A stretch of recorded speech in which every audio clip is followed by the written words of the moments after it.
Saoirse Gaoibh a cháirde agus a comrade. Is me se an punk finín jarag agus tá mé an seo le a chora agus ma comrade. The Engelsist. Do you want that in English? Hi, I'm Red Finian Punk. This is the Engelsist, and we're having a talk on here. So hey. Oh, I thought you were one of lads in kneecap. Oh no, I'm not joining kneecap. Look, it's me under here. There you go. Hey everyone. How are you all doing? Hello. It took him ages to put this on correctly. I'm an old bastard, you see. Honestly. Don't patronise me, youngster. Anyway. Yeah. Stop this. Sense of humour is a petty bourgeois deviation. We will not endorse this behaviour. Yeah. Sensible Marxism. I'm definitely completely sober right now. I'm teetotal. Anyway. So yeah, what's been going on in the news? Fucking bad news. Tommy Ten-Names. Tommy Ten-Names. Paxley Lennon. That is a. He sounds Yaxley, but Paxley sounds better. Yaxley, Paxley. And either way, he sounds like a Confederate slave owner. He does. It's one of them. It's one of those names. But genuinely, he was excused of that. Him falsely accusing an 18-year-old of beating his missus and trying to kill someone. And they've just let him off, with 4 months of good behavior because he's such a nice boy. We never expected anything bad from him. He just made a little mistake. And can I just say, us Gaeilge, Irish lesson for the day. Cod Cunus. What a cunt. There you go. Cod Cunus. What a cunt. Cod Cunus. Yeah. Genuinely, I am it was such a short sentence anyway. I don't know why they even bothered doing it, but the government have gotten so far to the right and the Overton wind has shifted so far to the right that we're in this fucking situation now. And that's not even considering the global term of things where one of the funny things the dickhead we'll get onto later with his AI, he put out Elton Mush. He don't put Elton John in that category. Elton Mush. Elton John is way nicer of a person. Seems like it, but anyway. Yeah, deviating again. There was he put out this thing where he was like, it's ridiculous they're trying to censor such a centrist party as the AFD. And then his AI came on and his AI said the AFD is not a centrist party. And then he deleted his entire Twitter thread because his own AI disproved him. Oh, what's the saying? You cannot make this shit up. He is a delusional wanker. Yes. There are people out there who are extremely politically dangerous. And he technically is, but that's only because of his money. People like Nigel Farage, people historically like Mussolini, they're very dangerous politically. They play their cards close to their chest. Elon Musk is not one of these people. No, it's fair to say I think Elon Musk is basically a giant man baby. I mean, this whole thing is basically that of a spoilt child, very, very wealthy background who never got told properly, no, you can't do this, and why you can't do this. He just got this idea that I can buy my way out of anything. I can act like a petulant little brat. And it's just, he just doesn't understand boundaries. And he hides behind this, I'm autistic, which apparently he's not even diagnosed as. Fuck off. You're dealing with two fucking autistic ADHDers here and fucking proud of it. Brotheren, we are proud. I think that's right. Yeah. We're Irish diaspora, you see, so we have to learn the language the hard way. We didn't get taught in schools, but anyway, both of us are, and there's loads of other people we know: ADHD, autistic, dyslexic, dyspraxic. None of us hide behind that. It happens to not make me see, Kyle. I don't know about. Then again, I didn't grow up with a person who, my father didn't own slaves like his dad did. Might have something to do with it. I think that it might point to contributing factor to that. I made a video a couple weeks ago, and it was where I was at that UKIP anti-UKIP protest. And I was surprised that UKIP is still around because fucking hell. Let's put it this way, Nigel Farage left that party like Boris Johnson leaves children. So okay.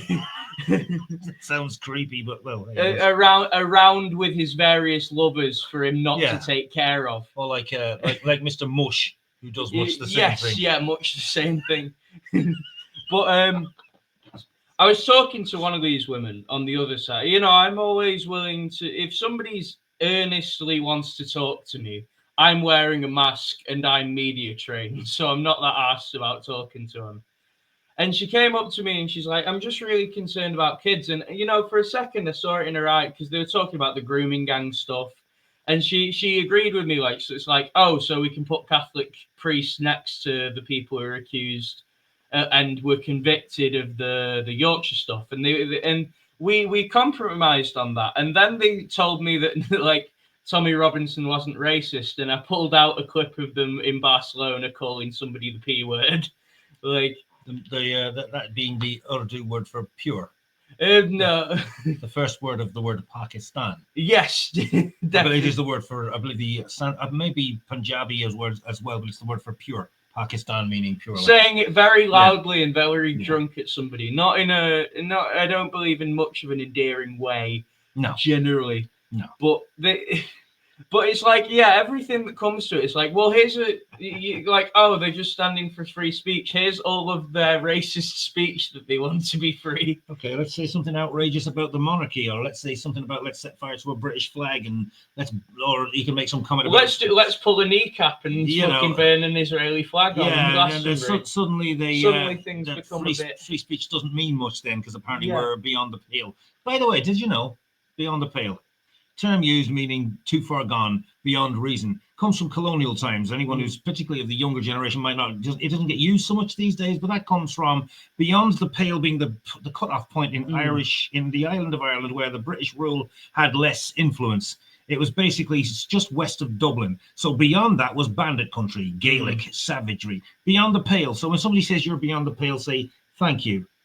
Fuck off. At least I'm not some uptight fucking prick. Go suicide feina chunushtu. Go fuck yourself, you cunt. Yeah. Anyway, Peshgile, back to the point. Genuinely, it's like every time it comes up, it's like, what speech do you want to defend? And I'm a person, I think a lot of countries theoretically have free speech, but no country on earth has ever had freedom to politically assemble. That's because theoration. That's true. It's like.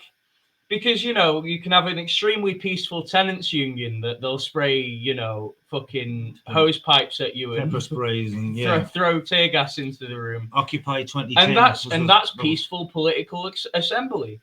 No country on earth, even countries that I think that we generally agree with more, don't have that. Because, like, dictatorship of the proletariat necessitates that some people can't politically assemble. Yeah, true. Like... mostly bad people. Yeah, hateful riots stirring up racist hate. Gusanos. Los Gusanos. Los Gusanos. I have issues with Cuba, but not those issues. Yes, I've got just everything. No society is perfect. I'll defend Cuba to the end. I'll criticize it accordingly in good faith. But they are a country that strike well beyond their means in what they're able to provide for their people. Yeah. Like compared to a country of any similar GDP, they provide way more. Oh yeah. I mean, I didn't go to Cuba. I knew people who were when I was involved in political stuff, and they went on brigades there, and it was like free healthcare, free education. I mean, according to people, old friends and comrades of mine, some of them said, and I was a bit suspicious how true this was, that apparently kids in Cuban schools didn't have any concept of bullying in the way that it's institutionalized. It's so systemic in what we call Western capitalist countries, first world global north countries. It's so normalized. We just think we just accept it. They had trouble understanding it. Now Cuba has its issues. Maybe it went too revisionist later on after Fidel Castro later years, and then post Castro you could argue that it's signed up to this BRICS nonsense.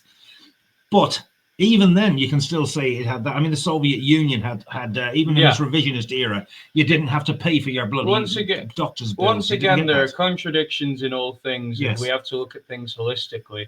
Of course. And historically, holistically, it is better than basically any other country with a similar GDP. Yeah. I mean, don't even begin to compare. But we were saying, there's a bit, speaking of gusanos. So similar concepts with the recent thing with the recent thing with Trump, who paid lip service to white refugees from South Africa in his first term. But he didn't give a shit at the time because he didn't have any white South Africans directly involved in his political dealings. And now there is something funny. Other than Elon Musk's AI proving him wrong, he's now got somebody to try and code his AI to make white genocide an important thing about South Africa. But it's come up when people are asking for recipes, fact checking whether an image is AI, all of this shit, and it just says like, oh yeah, this recipe use garlic and thyme, and also white genocide is real. And it's one of the most unhinged things I've seen in recent years. And now the White House officially has welcomed with open arms all the Boer refugees, you know, all of the poor and hard done to rich white farmers. There's less than 100 of them. There's about 90 of them. Yeah, and 50 or 60 or 90. And an official member of cabinet came and met them from a private jet. Like, yeah, I mean, there's some like nuance with the whole Ukrainian refugees because some of them have been some of them have literally been displaced. But some of them were literally. I mean, Ukraine's a whole nuance. You're not allowed to politically discriminate against people who are refugees, because if we could do that, you know, like people made that same point about Syrian refugees that there were terrorists getting in. Yeah. We can't, you know, if we take a stance in one issue, we have to have the same stance in another issue if it's comparable. Do you think there might be? You're trying to suggest that these Boers might have some refugees? Islamic, not Islamic. No, they'd be like far right Boer Afrikaner. There might be. I can imagine that there might be quite. There's a strong likelihood there'll be some AWB. Eugene Terreblanche. Remember that lovely guy? Yeah. Those of us old enough to remember the 80s and the 90s. That very broad, abrasive South African bigot with a beard. Yeah. And he's dead now. Eugene Terreblanche. What a lovely guy. If you like genocidal racists, he's one of my favourites. Up there with Enoch Powell. Oh God. By the way, isn't Starmer started impersonating Enoch Powell's rhetoric now? Clearly. One of the worst things I saw was them using Reform's actual party colours to have a migration deportation Facebook group where they tell you about when they're deporting people. And it's like, God damn, the Overton window has gone. Like, I thought the Overton window was so far to the right when Starmer was first running. Yeah. No, I couldn't imagine how much worse it would get. Outright, just I could not imagine that it would get this bad. Yeah, I mean. In the UK, in America, the USA is always like the similar, but it's way more right wing than the UK. Like Australia, Australia's a funny one, but it's the UK has always been it's so blandly liberal. But then again, there is a pipeline between liberalism and fascism. You know, scratch a liberal and a fascist. Plus, and we've had a cost of living crisis. Shit like this happens. But we think that. I mean, you have to be careful at saying in Britain because Britain did have the black shirts. Britain also had. Yeah. I mean, Churchill, contrary to his PR makeover in the 50s and 60s, was actually quite sympathetic to fascism. He wrote a glowing letter of admiration to Benito Mussolini, saying that if I was an Italian, I would have been a fascist. So you have to bear that in mind. Obviously, we have the National Front. All that shit. Yeah, but it's still, in parliamentary politics. Yes, the people didn't tend to vote that way. People were not very pro-street fascist in voting terms. But Reform have made massive gains recently. I mean, you have to look at it this way: like capitalism is in its dying state; it's decaying now. Yeah. So the more extreme, the more people go to communism or fascism. Yeah, I mean, which is like. Basically, yes, communism being like wholesome scientific, based on actual trial and error theories, and fascism, which is self-confessed idealism, and it wants to go back to a mythological past about an ethno state. So I mean, if you try socialism or barbarism, that's the choice. Yeah. So, Anyway, Tommy Ten-Names has been released, and that's shit. Yeah, and then we have the Boer refugees from South Africa. We're suffering so bad. Yeah, it's like, why are they respectable? There's only about 90 of them. They're probably fascists. I don't know, but they're very wealthy farmers. These are refugees, whereas like people, working class people from Western Ukraine and Eastern Ukraine are not considered refugees. People from Syria are not considered refugees. They're considered invaders and terrorists. Yeah. Nigerian migrant workers are considered, job stealers.